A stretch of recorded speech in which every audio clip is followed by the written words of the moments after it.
बिस्मिल्लाहिर्रहमानिर्रहीम। अस्सलाम वालेकुम स्टूडेंट्स। आज का थ्योरम हमारे सामने लिखा हुआ है। इसकी स्टेटमेंट एच और के आपके पास कोई से दो सब ग्रुप्स हैं किसी एक ग्रुप जी में, and you have to show the product H K of these two sub groups is a sub group of जी। यानी कि इन दो सब ग्रुप्स का जो प्रोडक्ट है जी के अंदर वो अगेन जो है एक सब ग्रुप होता है। If and only if H and के आर परमिटेबल।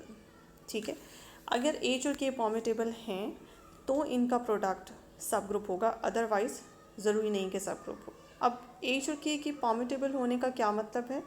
एच और के परमिटेबल होने का मतलब है एच के इज़ इक्वल्स टू के एच। ठीक है जी। इसके प्रूफ में देखें जी, हमारे पास प्रूफ क्या है, क्योंकि इसमें इफ़ एंड ओनली इफ़ है। हमारे पास दो हिस्से हैं। आपने वन डायरेक्शन को एक वक्त में सपोज़ करना है और दूसरी डायरेक्शन को आपने प्रूफ करके दिखाना है। ये देखें जी, इसमें क्या है, हम क्या पहले सपोज़ करते हैं। हम सपोज़ करते हैं कि लेट करें एच और के आपके पास कोई से दो सब ग्रुप्स हैं जो कि परम्यूटेबल हैं, और हमने प्रूफ क्या करके दिखाना है, हमने प्रूफ ये करके दिखाना है कि एच के इज़ सब ग्रुप। ठीक है, अब इसके लिए आपको क्या करना पड़ेगा। अगर ये परम्यूट करते हैं तो इसका मतलब क्या है, इसका मतलब ये है कि दो सब ग्रुप्स के कम्यूट या परम्यूट करने का मतलब होता है कि एच के और के एच आपस में बराबर हैं। कम्यूटेटिव प्रॉपर्टी जो है वो इसके ऊपर अप्लाई हो रही है। इस तरह से आपने क्या किया और इसको फर्दर उसने यहाँ पे एक्सप्लेन इस तरह से किया हुआ है। ये हम पहले भी जैसे ही हमने कॉम्प्लेक्सेस का चैप्टर शुरू किया था, हमने कॉम्प्लेक्सेस के चैप्टर में ये बात पढ़ ली थी कि किसी भी ग्रुप के अंदर कोई से दो कॉम्प्लेक्सेस के कम्यूट करने का क्या मतलब होता है, या परम्यूट करने का क्या मतलब होता है, या दूसरे लफ्ज़ों में दो सब ग्रुप्स के कम्यूट करने का क्या मतलब होता है। उनका मतलब कतन ये नहीं होता कि वो एलिमेंट वाइज कम्यूट कर रहे हैं। उनका मतलब होता है कि इस एच के का कोई एलिमेंट इस के एच के किसी एलिमेंट के बराबर है। जस्ट लाइक दैट कि अगर मैं एक एलिमेंट यहाँ से लेती हूँ एच के से इस फॉर्म में, तो वो के एच के बराबर है। एच के सेट के एच के बराबर होने का मतलब इसका कोई एलिमेंट इस फॉर्म का इसके इस एलिमेंट के बराबर, यानी कि करस्पॉन्डिंग एलिमेंट्स बराबर नहीं होते। कम्यूट करने का मतलब, सेटों के कम्यूट करने का मतलब होता है कि करस्पॉन्डिंग एलिमेंट्स जो हैं वो ज़रूरी नहीं के बराबर हों। कोई एलिमेंट किसी एलिमेंट के बराबर हो सकता है, यानी कि position wise elements different positions पे पड़े हुए एलिमेंट्स जो हैं वो बराबर हो सकते हैं। तो अब हमने सपोज़ ये किया है, ठीक है, और इसके सपोज़ करने के बाद अब हमने क्या प्रूफ करके दिखाना है कि एच के जो है आपके पास वो सब ग्रुप है। अब इसके लिए आप ये देख लें कि आपने क्या करना है। आपने ये लेट किया कि चूँकि हमने शो करना है कि एच के जो है वो सब ग्रुप है। हम चूँकि ये शो करना चाहते हैं, तो इसलिए ज़ाहिर है सब किसी भी सेट को सब ग्रुप अगर हमने प्रूफ करके दिखाना हो तो हम उसमें से कोई से दो एलिमेंट्स उठाएंगे। ठीक है, और जैसे कि हमने दो एलिमेंट्स उठाए एक्स और वाई, और चूँकि एच के में से उठा रहे हैं तो एक्स की ओरिजिनल शेप ये होगी और वाई की ओरिजिनल शेप जो है इस तरह की होगी।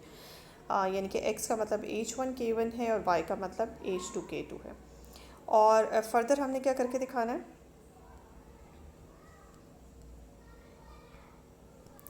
फर्दर जी हमने ये करके दिखाना है कि एक्स वाई का इन्वर्स जो है, हमने इसको दिखाना है कि ये एक्स वाई का जो इन्वर्स है ये बिलोंग कर रहा है एच के से। इसी में से दो एलिमेंट्स लिए और एक्स वाई इन्वर्स बनाया। अब ये देखें कि एक्स की ओरिजिनल वैल्यू आपके पास लिखी हुई है और इसी तरह से आपके पास वाई की ओरिजिनल वैल्यू भी लिखी हुई है। आपने इसका इन्वर्स कर लिया। इन्वर्स करने के बाद आप देख सकते हैं आपने इसको खोला, ठीक है, और खोलने के बाद किस तरह से k2 इन्वर्स पहले आ गया और h2 इन्वर्स आपके पास बाद में चला गया, और इधर से h1 k1 के ऊपर कोई फ़र्क नहीं पड़ा। ठीक है, नेक्स्ट है आपके पास, आपने क्या किया नेक्स्ट स्टेप में हमने ये किया कि ये जो k1 और k2 हैं, ये हम जानते हैं कि k ग्रुप है और ये उसके एलिमेंट्स हैं। ग्रुप के कोई से दो एलिमेंट्स जब आपस में मल्टीप्लाई होंगे तो सपोज़ करें कि उनकी मल्टीप्लिकेशन से आपके पास एक नया एलिमेंट आता है, उसी ग्रुप का आएगा। ज़ाहिर है कुलैयर लॉ के अकॉर्डिंग उसको हम रीनेम करके k1 k2 इन्वर्स को k3 कह देते हैं। अब इसके बाद आप ये देख सकते हैं कि अब हमने जब इसको k3 कह दिया तो नई शेप जो हमारे पास बन गई है वो हमारे पास ये बन गई। अब हमने क्या किया, k3 और h2 इन्वर्स को इकट्ठा इस सेट में रखा, ब्रैकेट में रखा, और इसके बाद आप ये देख सकते हैं नेक्स्ट हमने क्या किया, नेक्स्ट हमने ये किया कि यहाँ से हम देख सकते हैं कि हमने जो नेक्स्ट स्टेप बनाया है, ये नेक्स्ट स्टेप हमने K3H2 इन्वर्स की जगह मैंने H3K4 लिख दिया।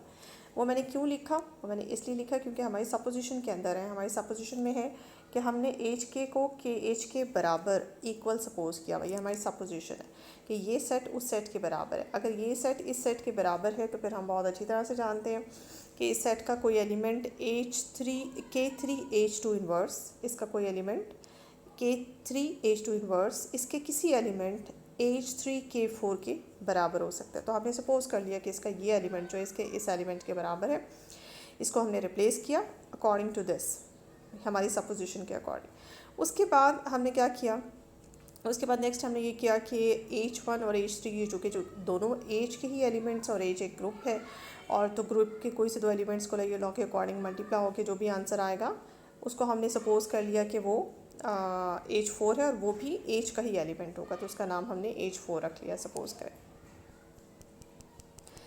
अब आप यहाँ से देख सकते हैं कि आपके पास राइट हैंड साइड जो है, ये राइट हैंड साइड है, ये राइट हैंड साइड की जो शेप है यही आपको बता रही है कि ये जो राइट हैंड साइड है ये बिलोंग करती है HK से। ये देखें जी, आपके पास क्या है, ये राइट हैंड साइड जो है ये आपके पास HK से बिलोंग करती है। ये देखें इसकी शेप ही ऐसी है कि ये आपको बता रही है कि ये HK से बिलोंग करता है, और इसका मतलब है कि XY जो आपने दो एलिमेंट्स ये देखें जी उठाए थे, ये आपने कोई से दो एलिमेंट्स उठाए थे आर्बिट्रेरी HK से, X और Y, आपने XY इन्वर्स बनाया, XY इन्वर्स यहाँ पे आपके पास चला गया HK में, और जिससे ये पता चलता है कि HK जो है वो आपके पास G का सब ग्रुप है। तो सब ग्रुप होने की जो कंडीशन है वो आपने प्रूव कर ली, HK ने सेटिस्फाई कर ली। ठीक है जी, अब इसका कॉन्वर्स पार्ट की तरफ चलते हैं कि कॉन्वर्स पार्ट हमारे पास क्या है। कॉन्वर्स पार्ट में अब हमें इसके ऑपोजिट चीज़ सपोज करनी है। ऑपोजिट क्या सपोज करनी है, अब हमें ये सपोज करना है कि H और K जो है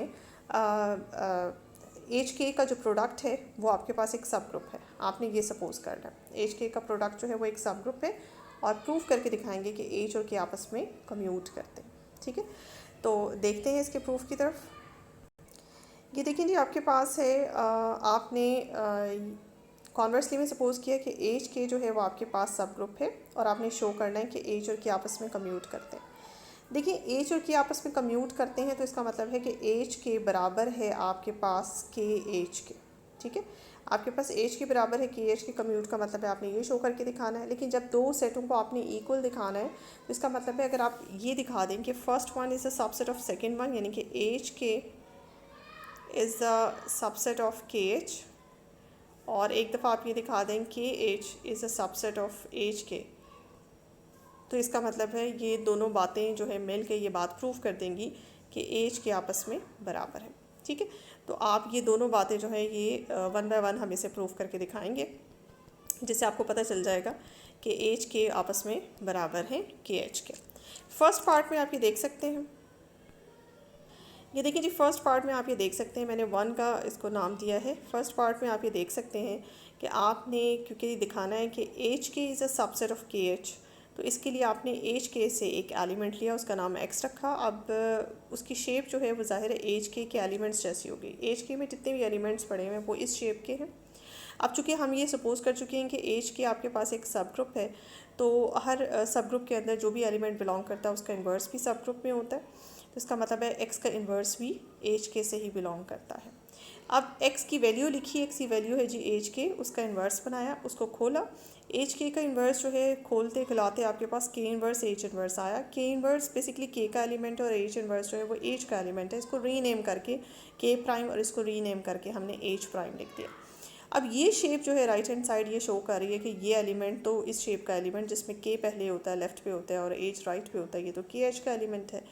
अब ये एलिमेंट था क्या, बेसिकली एक्स इन्वर्स एक एलिमेंट था जो हमने एच के से लिया था, और अब एक्स इन्वर्स जो है आपके पास के एच में चला गया। ये ओरिजिनली हमने जहाँ से लिया था वो एच के था, अब ये के एच में चला गया। ठीक है, तो इससे ये शो होता है कि जिसका ये हमने बेसिकली जहाँ से ये उठाया था और जिसमें ये गया है, अब तो जहाँ से आपने ये जिस सेट से ये एलिमेंट उठाया था वो इस सेट का सबसेट बन गया। इससे क्या पता चला हमें, ये देखें जी, इससे हमें क्या पता चला, इससे हमें ये पता चला कि एच के जहाँ से आपने एलिमेंट उठाया था वो सबसेट है के एच का। तो आधा काम आपने यहाँ पे प्रूव कर दिया, first one is the subset of second one, और अब हमने ये शो करना है कि second one is the subset of first one. हमने ये शो करना है ताकि फिर दो सेट्स जो हैं वो आपस में हो जाएं। जब दो सेट्स आपस में एक दूसरे के सबसेट्स हो जाएंगे तो उसके बाद आपके पास ऑटोमेटिकली ये चीज़ हो जाएगी कि दोनों सेट्स आपस में बराबर हैं। ये देखें जी, दूसरा पार्ट क्या है, दूसरे पार्ट में अब मुझे के एच को दिखाना है कि के एच जो है वो एच के का सबसेट है। तो आपने के एच में से एक एलिमेंट उठाया, डेफिनेटली उसकी शेप ऐसी होगी। आपने इस एलिमेंट को रीशेप करके इस तरह से लिख दिया, के को लिखा जा सकता है ई इंटू के और एच को लिखा जा सकता है एच इंटू ई से, इससे कोई फ़र्क नहीं पड़ता। अगर आप पहले एलिमेंट को देखें, पहली ब्रैकेट वाले एलिमेंट को, तो मैं कह सकती हूँ कि ये एच के का एलिमेंट है, और इसको भी कह सकती हूँ कि ये भी एच के का एलिमेंट है, क्योंकि पहला एलिमेंट ई एच से बिलोंग करता है अगर हम ये सपोज कर लें, और के जो है वो के से बिलोंग करता है, क्योंकि एच और के अलग अलग अपनी जगह पे ग्रुप्स हैं, तो ग्रुप्स में आइडेंटिटी ज़रूर होते हैं। तो आप यहाँ पे देख सकते हैं कि ये दोनों एलिमेंट्स जो राइट हैंड साइड पे मैंने दो ब्रैकेट्स में लिखे हुए हैं, ये दोनों एलिमेंट्स जो हैं वो एच के एलिमेंट हैं। ठीक है, ये दोनों एलिमेंट अगर एच के हैं तो इनका प्रोडक्ट भी कुलैयर लॉ की वजह से एच के में होगा, क्योंकि मैं ये मान चुकी हूँ कि एच के जो है वो ग्रुप है। तो ग्रुप की वजह से ये दो एलिमेंट्स ग्रुप के जब आपस में प्रोडक्ट होगा तो उसका आंसर भी एच के में होगा। इसका मतलब वाई जो है वो एच के का एलिमेंट है। लेकिन आपने वाई कहाँ से उठाया था, वाई आपने ओरिजिनली उठाया था के एच में से, तो इसका मतलब है के एच जो है वो एच के का सबसेट हो गया। देखिए फर्स्ट पार्ट में आपने ये किया था कि एच के इज़ अ सबसेट ऑफ के एच, अब सेकेंड में के H is a subset of H के। तो ये दोनों बातें मिलके आपको इक्वालिटी जनरेट करती हैं। इसका मतलब ये हुआ, ये देखिए जी आपके पास आंसर क्या आता है, इसका मतलब ये हुआ कि एच के और के एच जो है वो आपस में बराबर है। ये देखिए जी आपका आंसर आ गया, एच के इज़ इक्वल्स टू के एच। तो आपके दोनों पार्ट्स यहाँ पे प्रूव हो गए। इससे हमें पता चलता है कि अगर किसी ग्रुप के अंदर कोई से दो सब ग्रुप्स हों तो कोई से दो सब ग्रुप्स का प्रोडक्ट भी सब ग्रुप होगा अगर वो दोनों सब ग्रुप्स आपस में कम्यूट करते हैं या परम्यूट करते हैं। ठीक है, तो यहाँ पे होप्स हो कि आपको इस प्रूफ की समझ आ गई होगी। यहाँ पे अपना लेक्चर ड्रॉप करते हैं, इंशाल्लाह नेक्स्ट लेक्चर में नेक्स्ट प्रूफ के साथ हाजिर होंगे। तब तक के लिए इजाज़त दें, अल्लाह हाफ़िज़।